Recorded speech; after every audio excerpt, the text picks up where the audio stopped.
Welcome to LOA Today. I'm Walt Jason. With me today is longtime listener, poet laureate, and Taya Master, Anne-Marie Young. This is your daily dose of happy. We are so happy you decided to join us today. Anne-Marie, we talked to a lot of really interesting guests. I think you'll agree. We have talked to many over the years. And I think today's guest is going to fit that same bill because there aren't a whole lot of people that we talk to who, well, there are lots of people we talk to who have, they run into challenges, difficulties, dark nights of the soul, all that kind of thing. Yeah. The different ways that people respond to that, though, is part of what makes all of these conversations so interesting. There aren't too many of them who decide to become Miss Universe. That's a fairly rare career option that goes on right there. But this guest today, she did exactly that. And I love that. About that story. This is going to be a fun story. Her name is Angela Beyer. And Angela, welcome to the show. How are you doing today? Thank you for having me. I'm doing really well. Yeah. And you have to tell us the story. I mean, this is an unusual story. People don't end up being Miss Universe every day. It's a pretty rare one. It's a funny thing because I didn't plan on doing it.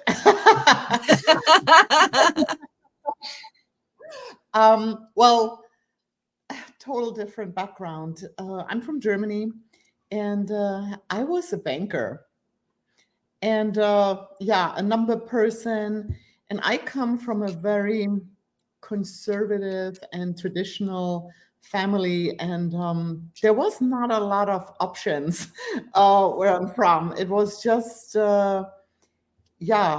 very grounded, down to earth. And I remember my dad even saying, you have three options. You can either you become a nurse, a teacher, or a secretary. And I'm like, wow, well, all right.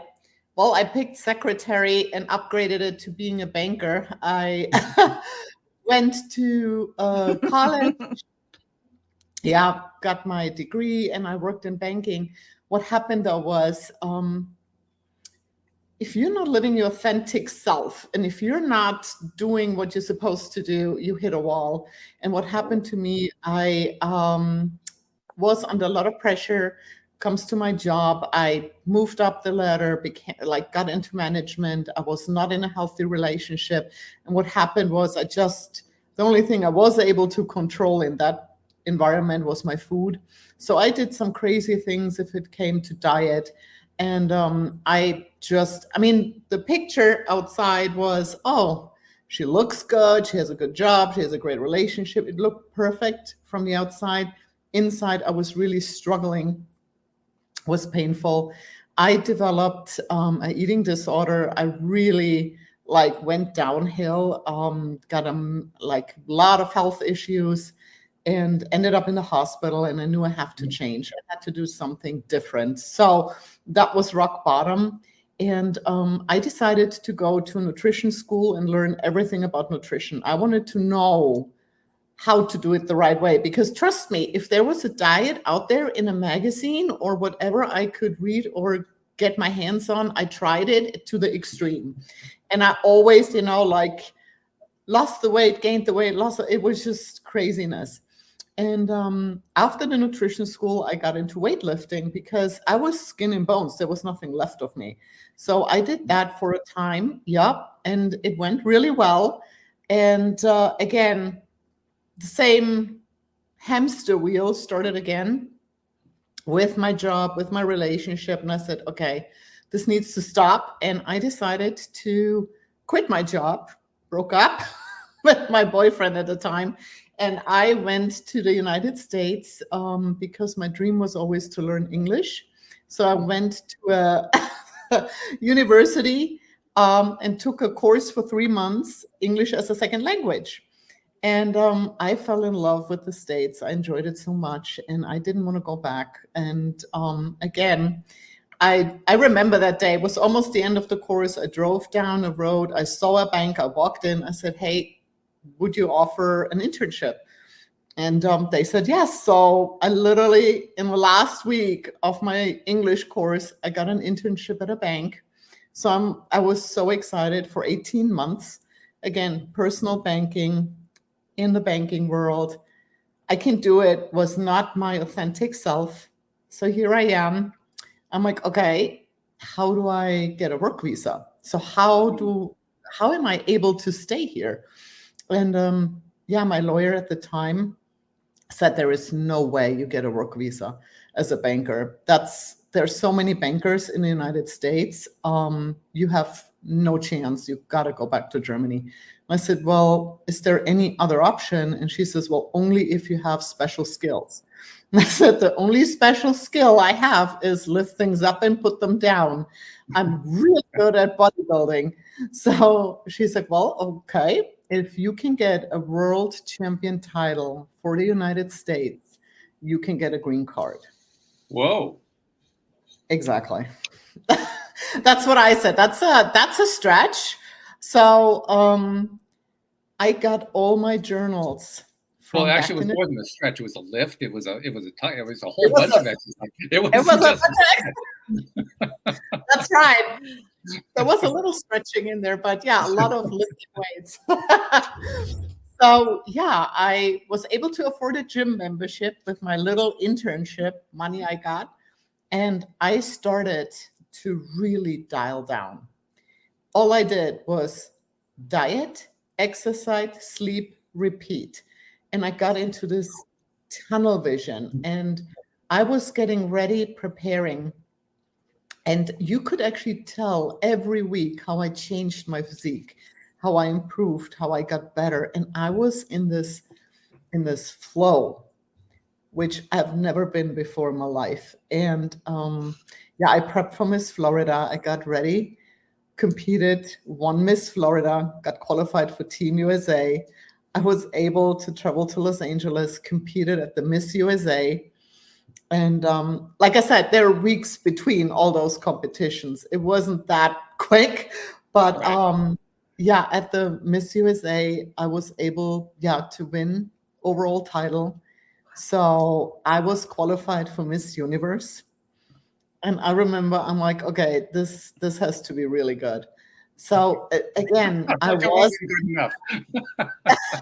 well, now I got my green card to represent the United States at the Miss Universe. So now I better show up good. I owe it the country. You know what I'm saying? Like this is it, you know? And I remember I actually got an American flag bikini for the finals because that was my goal. I wanted, like, there is prejudging in the morning where you wear a black bikini. And I competed at in natural bodybuilding, and my class was Miss Physique. So that was my category, what I was competing in. And yeah, in the morning is prejudging, so everybody wears a black bikini. And my goal was to get into the finals and be able to wear my American flag bikini. I had a posing song. It was Here She Stands. It was about the American flag after September 11th. Yeah, that was my posing song. And I made it to the finals. I had this energy in me. Trust me, I dieted for a very long time. I exercised a lot, and I traveled to that, again, Los Angeles, to that show. I was tired. I didn't feel tired. I was like going strong, and it was a great day. And I remember when they announced like place fifth, fourth, third, second, and you can actually see me checking my number. I'm like, oh my gosh, I just won Miss Universe. I just won. I'm first place. Oh my goodness. So that's how I got my title. And if you ask me if this was the happiest moment in my life, I actually say no. I felt relieved. That's what I felt. I felt relieved. The happiest moment was the journey getting there, the preparing, the changing, the getting better and better, and every competition, like all this was the happiest time where I would say, like, wow, this was great. Actually, winning, I felt relieved. Mm-hmm. It makes sense because, especially as you're describing that flow that you were feeling, and we've of course heard that concept a lot, feeling in the flow. We've all experienced it at one time or another, being in the flow. Everything just seems to flow easily, and that you don't have to work hard, just kind of just go with it. It always happens because we're doing something that we're passionate about. It never happens because we're doing something that we're just, okay, this is all right, we can get this done. That flow never happens there. It only happens when you're doing something you say, oh, wow, I can't wait to do the next part. Right. And of course, after Miss Universe, what happened to me, so interesting how mindset changes. Then I said, okay, enough of banking. I'm done. And I got my personal training license and I started personal training. And then the shift happened where, like, when you compete, you're very focused on yourself and how you look. When I started training others, I really started like seeing where my real passion was, helping others to get there. And at the beginning, I had competitors, but then I had more and more people who just did it for, at the beginning, losing weight and then health purposes. And oh my goodness, how much happiness I bring to those people when they get back on track, when they make small or bigger lifestyle changes and they improve their health and they have more joy and more quality of life. That brings me no happiness. That's the key. So once again, I guess no surprise here. A guest who has found that she loves giving to others. This is an ongoing theme. It happens over and over and over again, and we love it, of course. Which it's a wonderful thing. One thing I am curious about, though, you found your passion. You found this route to helping other people. As you're helping other people, as you're working with them, are you finding them finding their passion? In other words, are they finding passion the way that you did through this kind of activity? That is a really good question.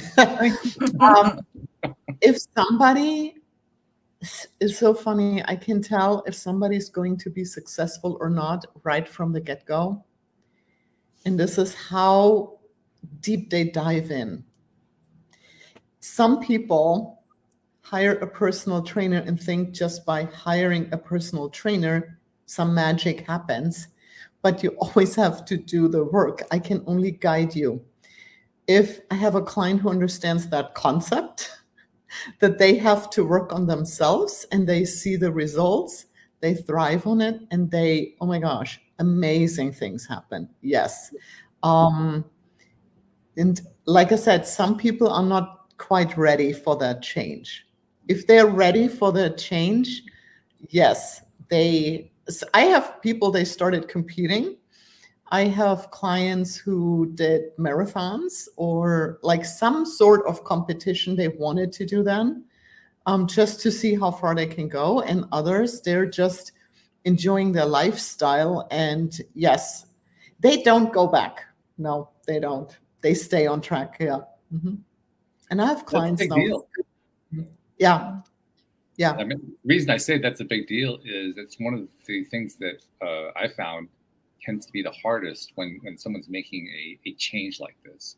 And in fact, we've talked about how you often have to look at in terms of how much time are you giving to it, how long are you giving to basically rewrite those neural pathways in your mind so that your mind starts thinking in the new way of thinking that it wasn't in before. How it can take, I mean, neuroplasticity is wonderful, but it can take 90 to 120 days before it becomes a permanent habit that you don't want to go away. Even in the first 30 days, you can experience positive results, but it's not implanted in the mind. So you know what also? Oh, sorry. Go ahead. No, go ahead. There is no time frame. I have clients, they can switch like this, and they're good in 7 days. And I have clients, they fight a year until they get a routine down. So there is really no those 21 days, whatever. No. Everybody is different. I cannot tell you there is a certain time. If you last that long, you're going to be successful. Everybody's different, and it depends on the background. But what I can tell you is, you said it's hard. And I think life in general is hard. It's hard. I don't care what you say. Life is hard. But I pick my heart.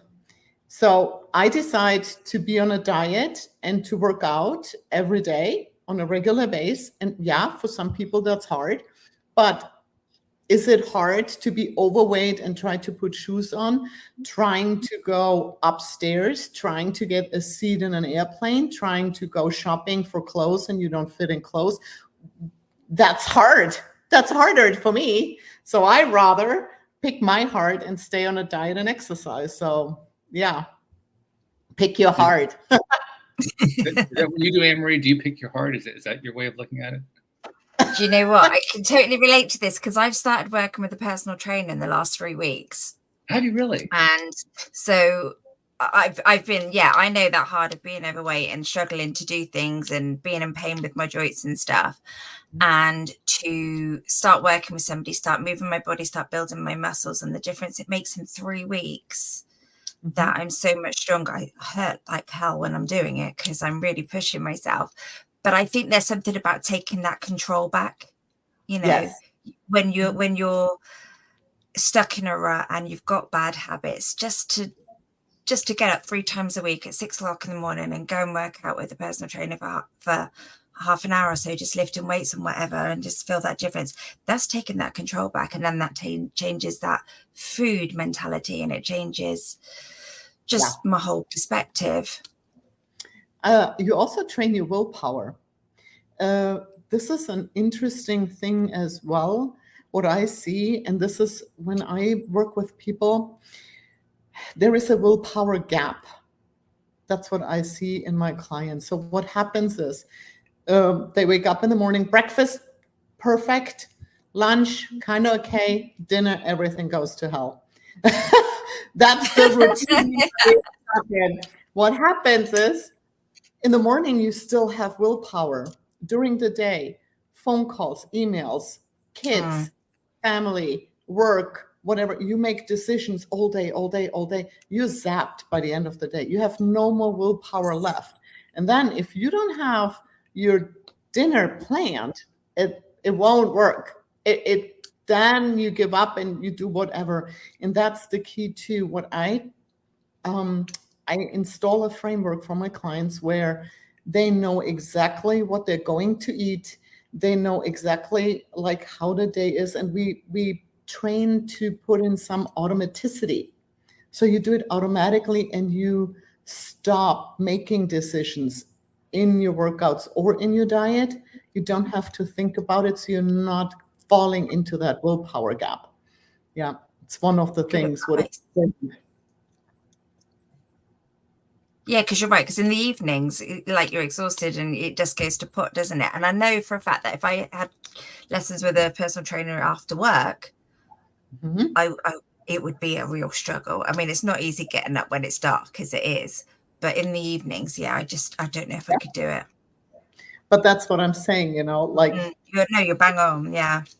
If you have like an automaticity, and that's like, for example, if it comes to diet, I want my clients to write down the food what they're going to eat the next day.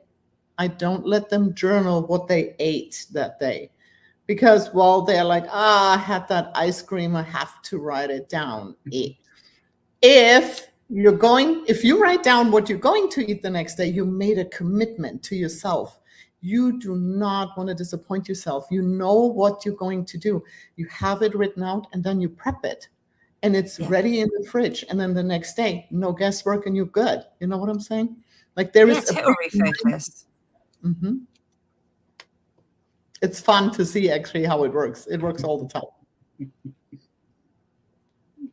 It's really interesting. It's also interesting that you're mentioning this idea today, because on Mondays I do 2 episodes of the podcast. I do this one with Anne-Marie, and I do a second one with Joel Elston.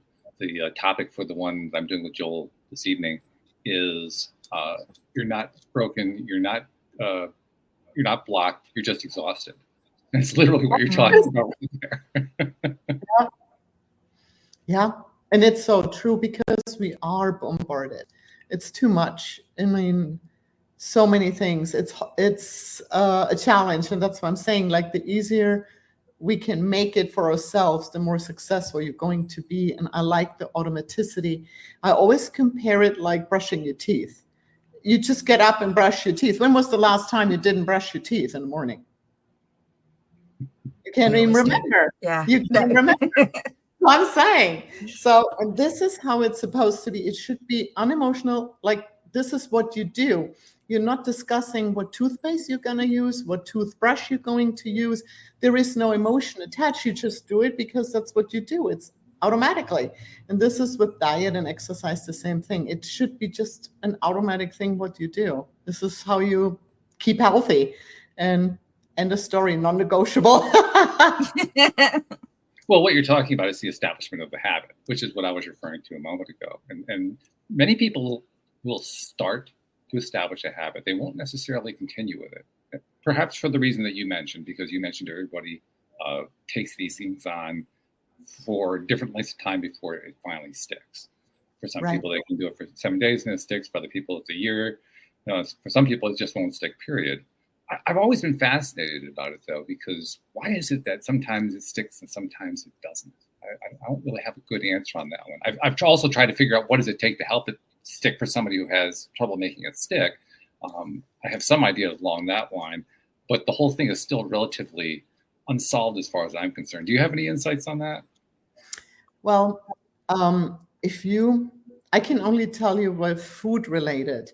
Like, for example, if you have certain foods, what you eat, that's like almost like an addiction. You create, in your brain, certain habits, neural pathways.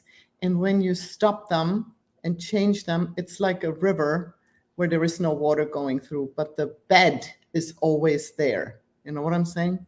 So if you put water back in, it starts flowing again and it wants more and more water.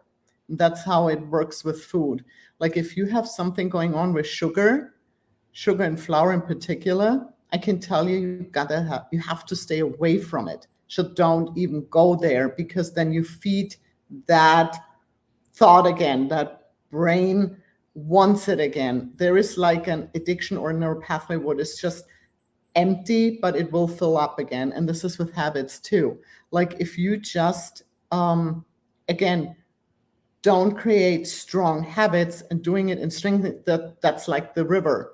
And if you want to keep it flowing, you have to keep it going. And if you stop it, it dries up. It always stays, it's there, but it's not going to go away at all. So that goes both ways for good habits and bad habits. You know what I'm saying? The more you strengthen it, the more willpower you put in, the better the river gets.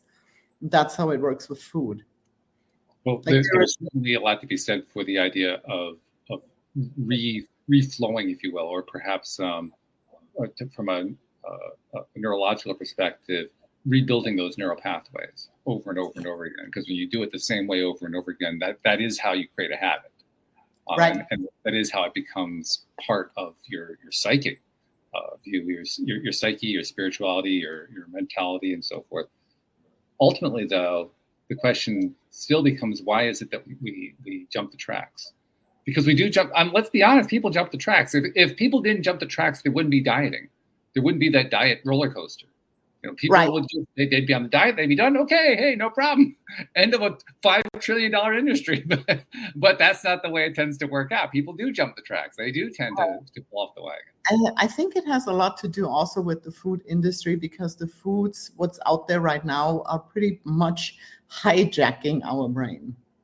I can tell you, if you eat a wholesome diet with natural foods and you nourish your body, you're not hijacking your brain. You are more grounded. You have more willpower, and you are not going to have that roller coaster. And I do this for years now, and it doesn't change. But I don't touch anything processed. I only eat real food, what we meant to do. You know what I'm saying? Oh, yes. Yeah. But there is a difference. Like, there is some chemicals going on. Like, it changes the brain. And the more you expose yourself to those kind of things, the more roller coaster you have. Yeah. Yeah. And I think there's also a lot of help in understanding what's actually going on in your brain and in your body to know why you're getting these cravings, to know why you're getting these reactions, why you want to go back to bad habits, because that's your safe zone and things like that. And I think that's really useful. So you then know that this feeling will go away. So sugar's not going to fix it. Actually, if I just ride this way, this is what my body's doing, and I just need to ride it, and then I'm going to be fine. Of course, I mean, a sugar, you get a dopamine hit. Yeah. Absolutely. Uh-huh. There is a lot. A few other hits too, but we won't mention those yet. But yeah, there's like a lot to say about all of this. Yeah, this is like addiction. It is. We're talking about an addiction. Yes. And you just, like I said, it's a fine line, and some people are more susceptible than others, and it depends what their background is. And yeah, I would say highly susceptible, and I know what triggers me, and I just stay away from it because I went through the roller coaster and I know the pain. So yes, other people are just not. I mean, they don't. They don't understand the whole concept if somebody struggles with a diet, because they don't. You know what I'm saying? So I have definitely different clients where they just go and have a little piece of this and they're fine and they just got it out of their system. And others, if they just have like the thought of it, they go on a binge eat. You know what I'm saying? So there is definitely, yeah, why that is, good question. But there are different susceptibility scales, like, yeah, for sure. Yeah, I figure I can't get the answer unless I keep asking the question. Somewhere along the line, I'll get the answer, you know. Just a question to ask you over and over again. Yep. Oh, I hope I'm there for that show, because that would be an interesting topic, wouldn't it? It is. Anne-Marie, you mentioned that you've been working with a trainer, and you talked about, you briefly mentioned how sometimes, well, there's the pain that you're going through when you're actually doing the routines, but 3 weeks into it, I mean, that's not quite a month. It's about, you know, so you're 21 days into it. 21 days, that's one of those first markers that, you know, the experts who are trying to sell you something are always after. Do this in 21 days. So you're 21 days in. How far are you in, do you think? I mean, what have you gotten so far? What can you measure about what you've achieved? Do you know what? I've definitely got stronger. I'm not focusing on weight and stuff, but I am eating healthier and I am feeling better. And my coach is like, put a dress on that doesn't fit you and just try it on every week, just as a measure, because I get so obsessed with numbers. So, and it's exactly what I just said. It's eating fresh food. It's eating non-processed stuff. It's keeping away from the sugars. It's understanding what's going on with my body. And certainly it feels so good to be working out again after being injured for so long and just feeling stronger. Like I came home from my session this morning and then I painted the bathroom.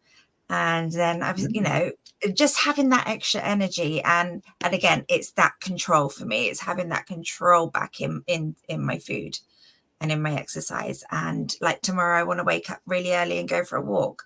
You know, I eat on the days I don't work out, just go and do something else that my body can do. So for me, it's just given me a lot of motivation. It's kind of given me a little bit of a lease of life back, so I can see why it's so exciting for you to watch, Angela.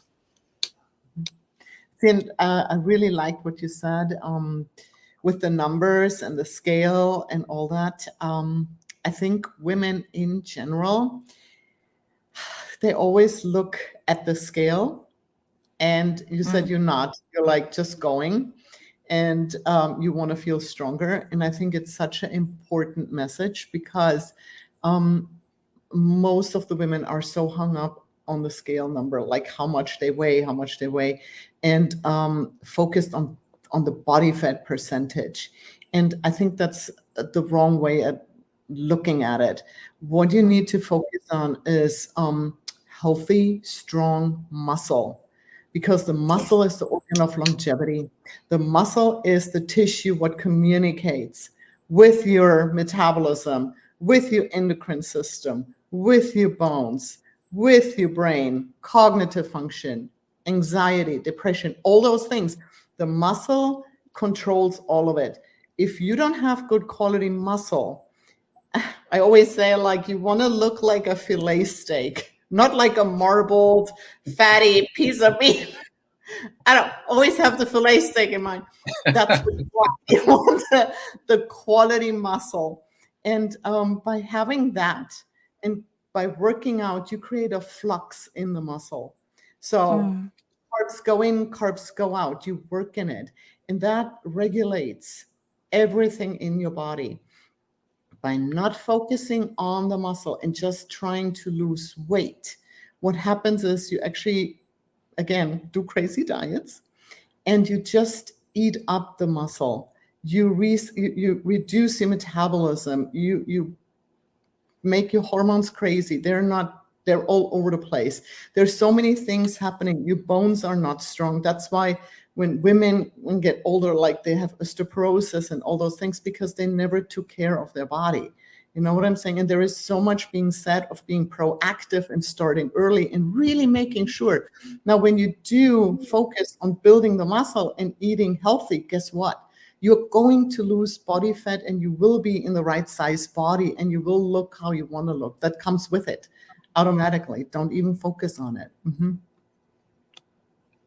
That's an interesting thing. And this is a theme that shows up in a lot of areas of life, not just what we eat and how we, how much we weigh or whatever. It shows up anywhere that we obsess about something. The things that we obsess about the more we obsess about them, the worse they get. And that's what you were talking about when you were talking about looking at the scale, checking the numbers and so forth. You're talking about the obsession side of it. On the flip side of it, if you're not obsessed, you're just kind of excited. Then looking at it can become motivational. It can become powerful.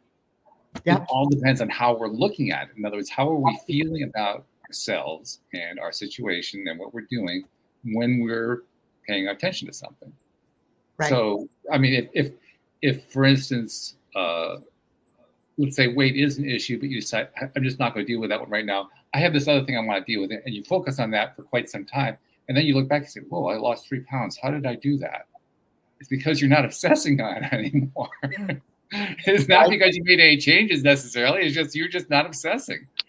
Yeah. Stress. I mean, I don't know how many women stress about this. Makes them crazy. Yes. And I mean, how can I say it? Like, our environment doesn't help. And what we see on social media and so on, it's kind of a crazy world right now. And I always think that, I mean, the body is the body, and I cannot change your bone structure or make you look a certain way. That's how you're born. This is, and the beauty concept of it all. I think everybody's beautiful if you take care of yourself. You know what I'm saying? And this is like something huge problem in reality check. What is possible and what can we do? And there is a lot of like body acceptance, what comes with it too, I love what you just said there, because it's realistic. And I think a lot of these diets are selling you something that's unachievable, and they're setting you up to fail. So that's when people, they try diet after diet after diet, and they just get in that mentality that they are going to fail. And just coming to somebody like yourself who understands hormones, who understands stress, who understands retaining water, women's bodies and men's bodies as well, the difference that just a day can make, realistically knowing what's going on. Right. Yeah. And I mean, the other thing is too, the more, like changes we make in crazy ways, the more we harm ourselves, and it takes way longer to fix that. You know what I'm saying? Like when I work with clients, it's gentle, and I go and challenge them, but I don't overtrain them or over diet them, because what is the end goal? We want to expand our health span. I'm not even talking about lifespan, health span. I want you to be able to still play tennis in your 80s, to be independent, to play with your grandkids. Like, what is the whole purpose of doing this? What is the end goal? Why are we doing this? And I think expanding health span and having quality of life is so much more important. And that's why I don't, I laugh about those crazy diets. That's nonsense. No, I mean, there's no way of doing it. It doesn't make any sense. And the quality of life is so much more important. And like I said, everybody has goals.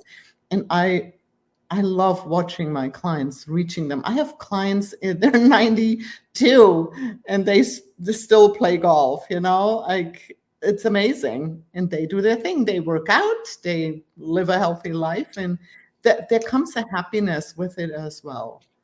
They are just happy with themselves, It's very different.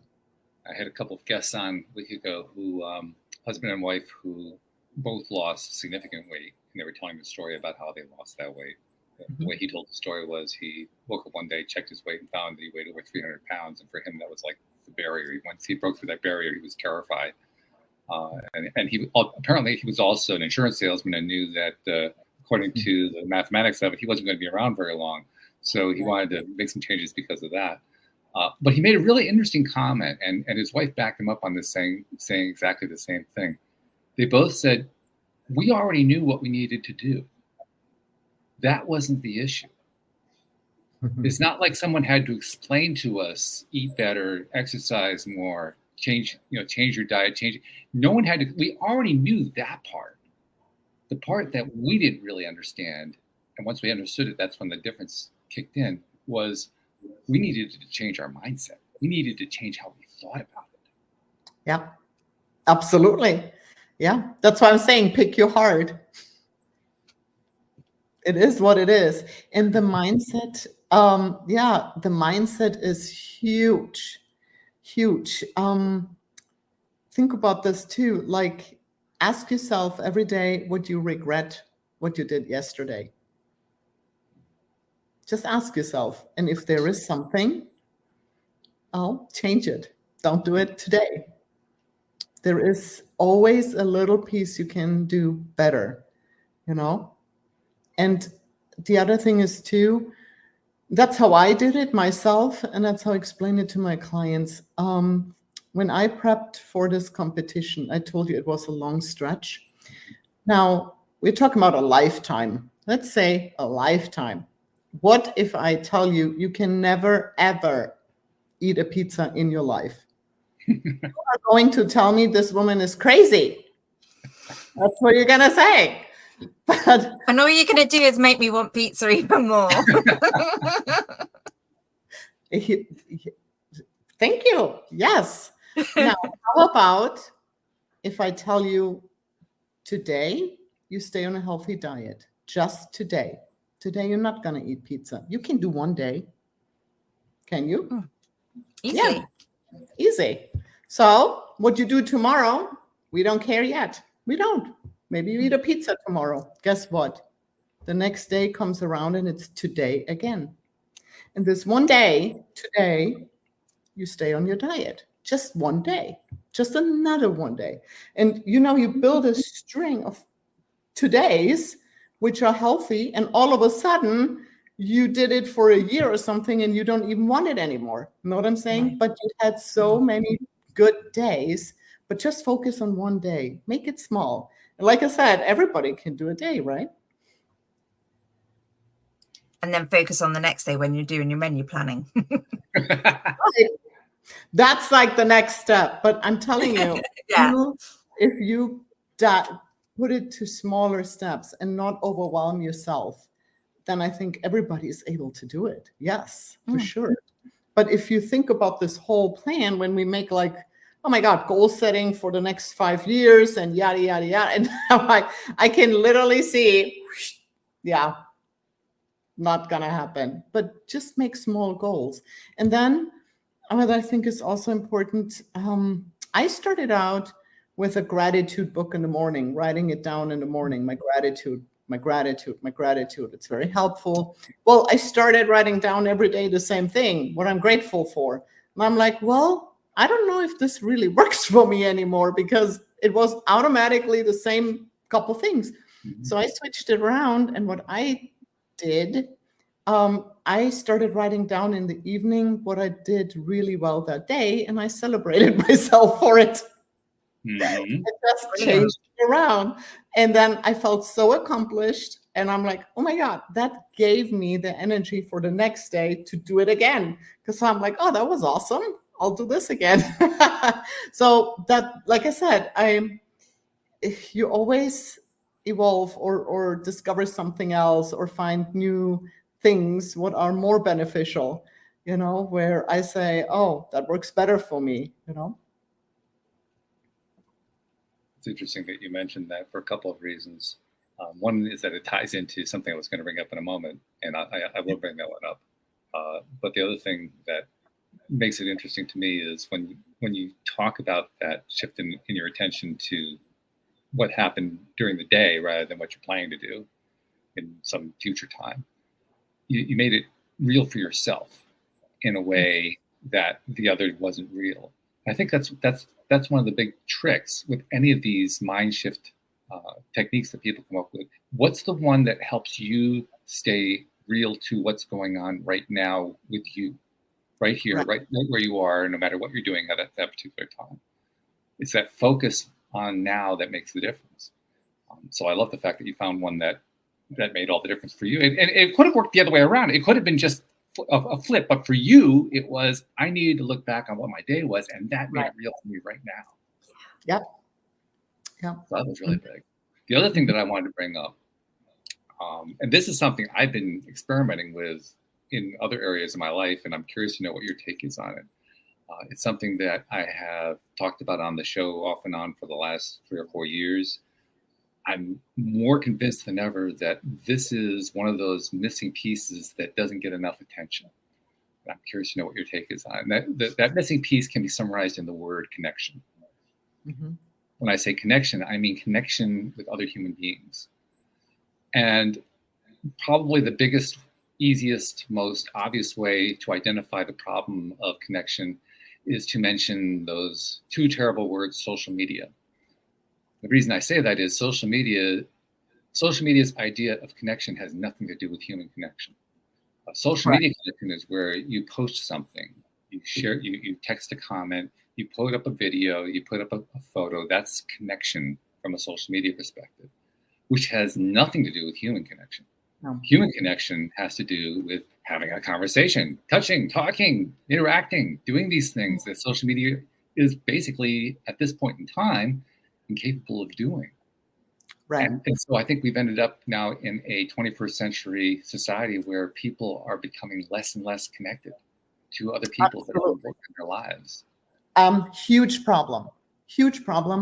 Even texting is not connecting. It has to be a conversation, and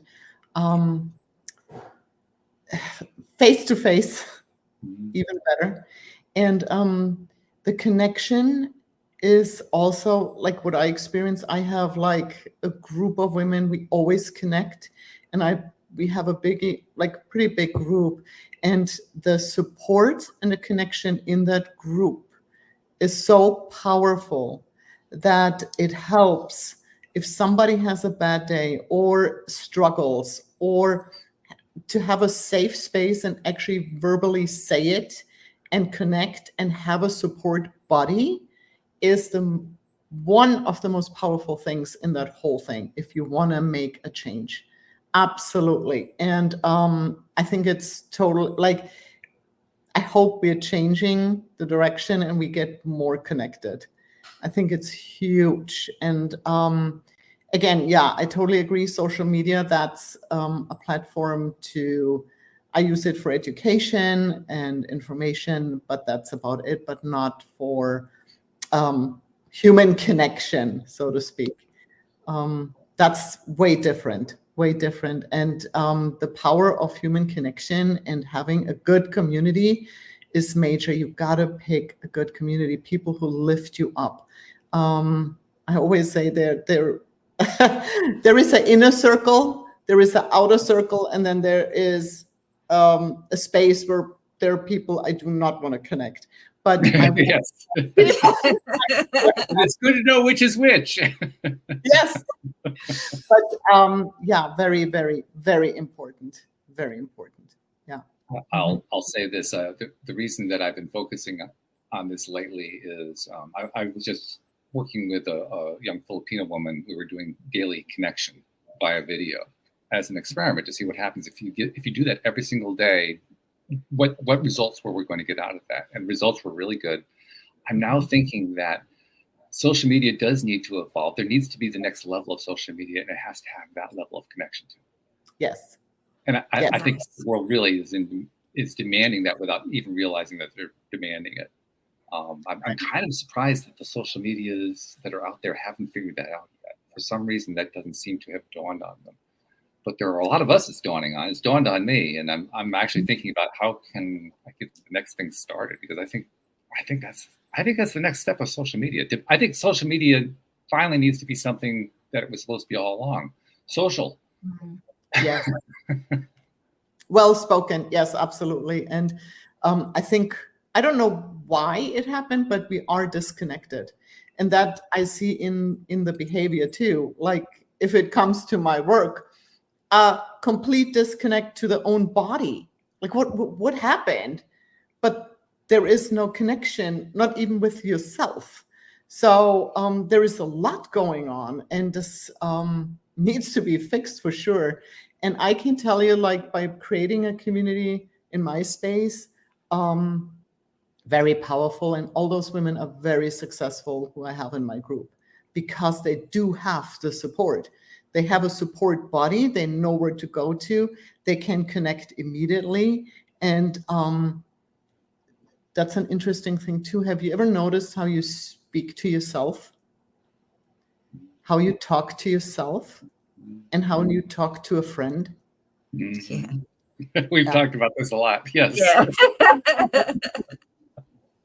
Yeah. Mm-hmm. And that's key.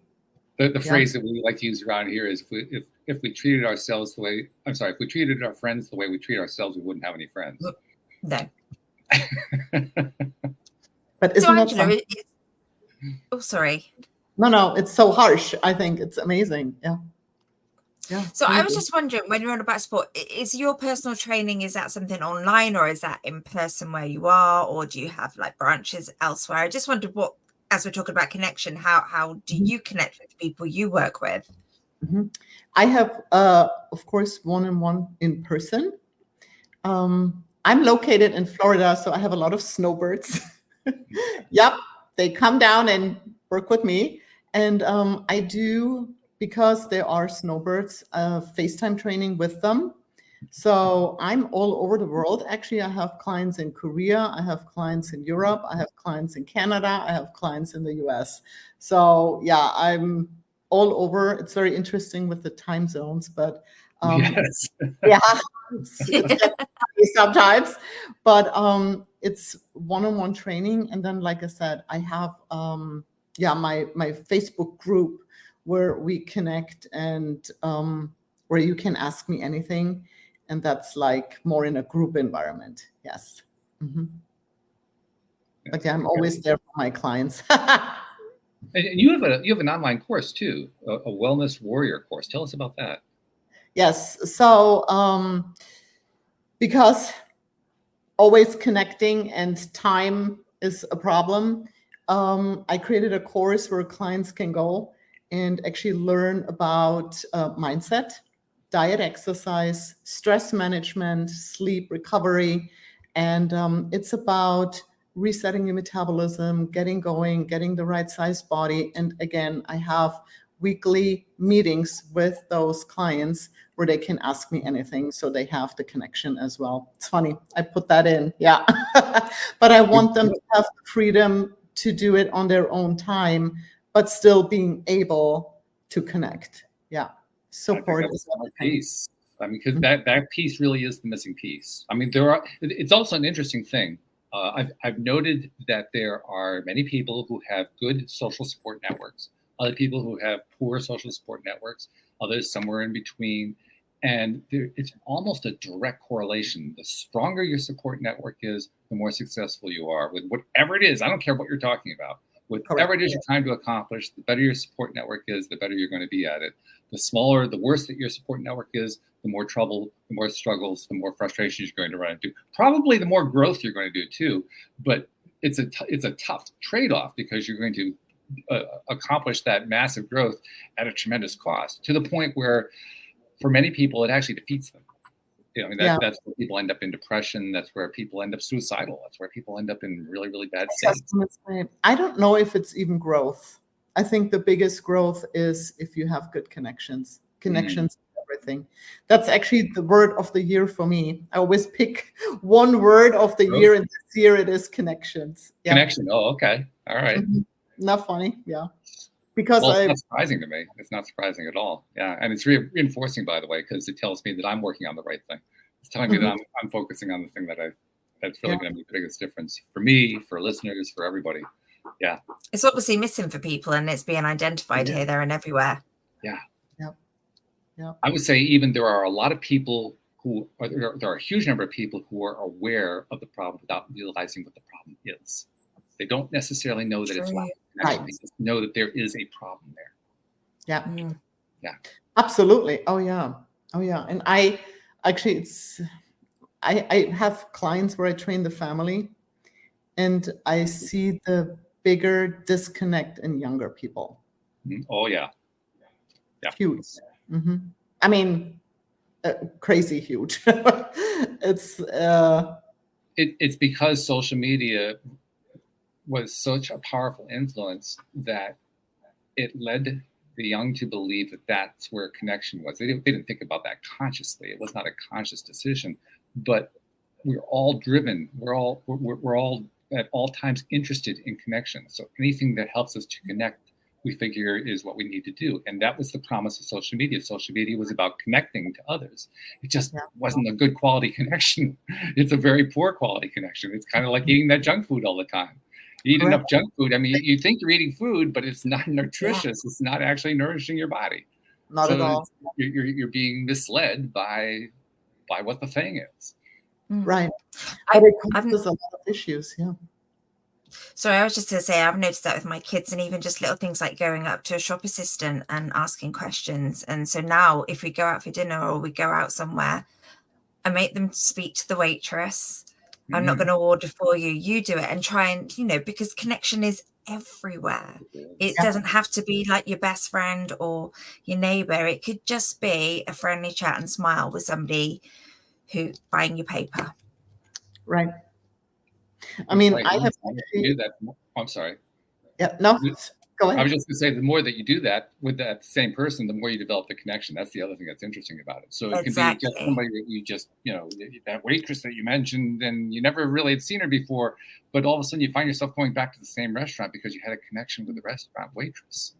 I mean, exactly. And it builds your confidence in the fact that I've got a reaction, I've got a connection there. I might get that elsewhere, and it just builds that confidence, and then it just grows. So yeah, I've noticed that with my children. Just you saying that, especially with the young, I've really noticed that. Yeah, what I do with my younger clients, they actually have, as an exercise, they have to connect to at least 5 people a day for with some. Brilliant. Yeah, that's like what it's not even. It's so crazy because we start out with diet and exercise, but then I see they cannot keep it going because they're so disconnected. And for them, it's included like one exercise, you have to connect to 5 people. They don't even want to make a phone call, call somebody. They don't. And that's one part of the exercise. Yeah. But it's a healing. It is healing. For sure. And like I said, I never thought that I have to incorporate that in a program, but they have also, it depends on the client, but they have to pick a support buddy, a person they can call if they struggle. And that's just one person they have, but that's hard for them. But yeah, I'm trying to build connections. Yes. That's a really good. Yeah. Go ahead. I just said that's a really, really good point because, sorry, I've got a delay. I'm in the UK, so we've got a little bit of delay. I don't mean to talk over you all the time. But because lone working ever since COVID, people working from home and stuff, that connection can get lost. And I was just thinking, like, even sometimes I might not speak to people outside my house. So yeah, I might even incorporate a couple of connections in my daily routine. So that's important. A really good point. Yeah. And that keeps you going in like every aspect. It does. It's an accountability. one of my other I have 3 co-hosts in case you haven't figured that out. Angela and Marie is one of them. Joel, Walt, who the other show with today, is the second one. The third one is Jody Lynn, who does my Wednesday show with me. She's from Alberta, Canada. Jody Lynn once observed that she's a money coach. She helps people with money issues, but she says, you know what? I'm not really a money coach. I'm a mindset coach. I help people develop their mindset in connection with others. I mean, after a while, money almost becomes a secondary thing. It's not really a part of the conversation. The conversation is really about what are you giving your attention to, what's your mindset like, who are you connecting to, and when you get that stuff ironed out, hey, guess what? The money shows up. Same with health. Yeah. Same with health. If you have a good support system, you're not going to fail. You're not.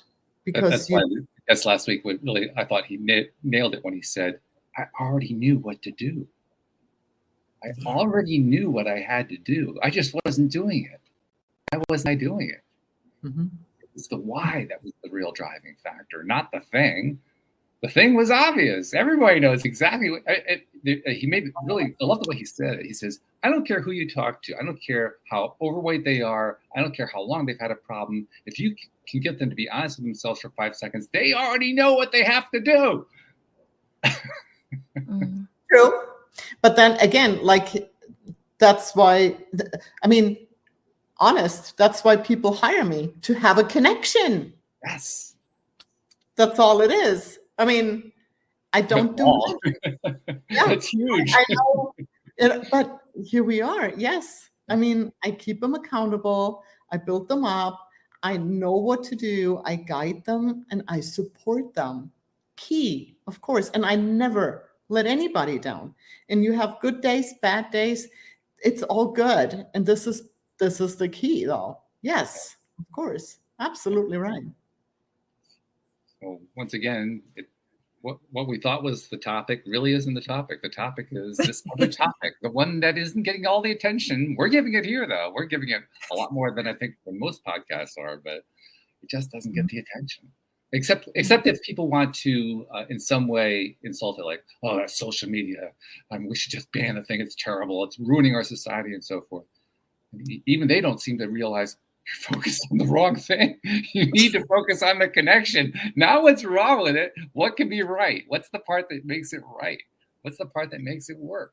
See, even social media, if you say, okay, what do I use it for? If you start and sit down and make 10 connections on social media and just write something good about their post, how about that idea? Just do that, at least something. It's small, but it has some genuine connective piece to it. I think the people will write you back. Some of them will, yeah. I really like that post. Good job. How about that idea? And then you build connections. Yeah. Some sort, it's a start. The funny thing is, too, over time, those kinds of connections can become offline connections. Correct. Or online video connections, non-post connections. Let's put it that way. Yeah. So they become a starting point. I mean, that's how I build my connections, to be honest with you. They're like first just comments. And then we start talking and then finally we meet. It's how I found my coach. He did bits and bobs on Facebook when I was on Facebook. And then it was only by getting an email one day about a program. I was like, yeah, do you know what, I'm in. Here you go. See? So you can use it for good too. Absolutely. Yeah, I don't think social media is evil. I don't buy into the argument that social media is evil. I think that reliance upon social media as it is currently constructed is misguided. I think that's where the problem is. We're misguiding ourselves if we think, well, that's going to give me what I need, because it doesn't. It's the empty calories. It's the empty, the empty food phenomenon. Again, only this time applied to connection rather than to food energy. Right. Absolutely. In the end, energy is energy. I don't care what the source is. If you're not getting the good quality energy, it's not going to work. And connection is soul food to me. It is. Yeah. Totally agree. Yeah. And I think I've lost my train of thought now. But I think it goes back to what you were saying, Angela, about like looking inside yourself, because I think a lot of people on social media are looking for likes and comments and external validation. And I think that takes you away from the inside of you. So Yeah. focusing on yourself. It's amazing too how many people have fear. Oh, yeah. Showing, huge. you know, like just showing themselves. And it's really sad, because just be yourself and people will like you. There is no, you know, like no hiding. Like if you have fear, just don't care and do it anyway. Well, that's what led you to be Miss Universe, didn't it? So yeah, there you go. Oh, I had a lot of fears, trust me, and I did it anyway. Thank goodness. Well, we're so glad that you decided to do this show anyway today, and we really enjoyed getting to know you. A couple things we need to iron out, though, before we say goodbye. The first one is, for somebody who wants to reach out and connect, there's that dirty word again, who wants to connect with you, how do they find you? Well, on social media.